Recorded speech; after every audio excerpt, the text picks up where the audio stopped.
300 শিশু হামে মারা গেল, তাহলে আমাদের স্বাস্থ্যমন্ত্রী পদত্যাগের চিন্তা করেছেন কিনা? 6 জন শিশু মারা যাওয়াটা নিঃসন্দেহে দুর্ভাগ্যজনক, তার লাইসেন্স বাতিল করে দেওয়া হলো। মাননীয় স্পিকার, আমি জানতে চাই, তাহলে 300 শিশু হামে মারা গেল, তাহলে আমাদের স্বাস্থ্যমন্ত্রী পদত্যাগের চিন্তা করেছেন কিনা? আমরা স্পষ্ট করি এটা কারণে, একটা মানবিক হাসপাতাল, সেখানে এখন প্রায় 1000 খানেক ছাত্র আছে।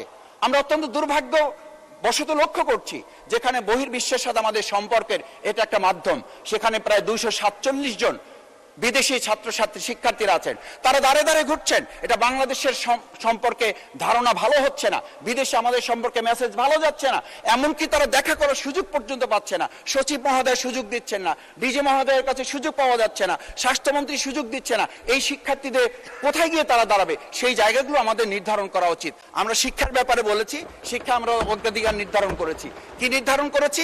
শিক্ষায় আমরা যেটা নির্ধারণ করেছি, 511 কোটি টাকা নির্ধারিত থাকা উচিত সেখানে আমাদের নিয়মিত এই সমস্ত ব্যয় বরাদ্দ নির্ধারণ করার জন্য।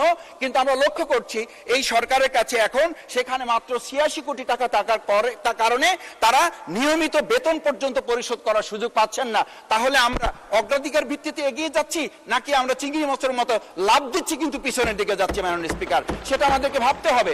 সেই জায়গাটা আমরা শিক্ষামন্ত্রী মহোদয়ের দৃষ্টি আকর্ষণ করি, উনি নাই। উনি বলেছিলেন আমরা মাননীয় প্রধানমন্ত্রীর কাছে 5% কথা বলেছি, 5% কথা বলেছি।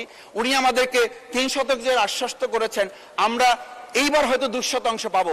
এই যে আমরা কচ্ছপ গতিতে আগানোর প্রক্রিয়া, এই প্রক্রিয়াটা আসলে বাস্তবে আমরা কতখানি এটা নির্ধারণ করতে সক্ষম হব? মাননীয় স্পিকার।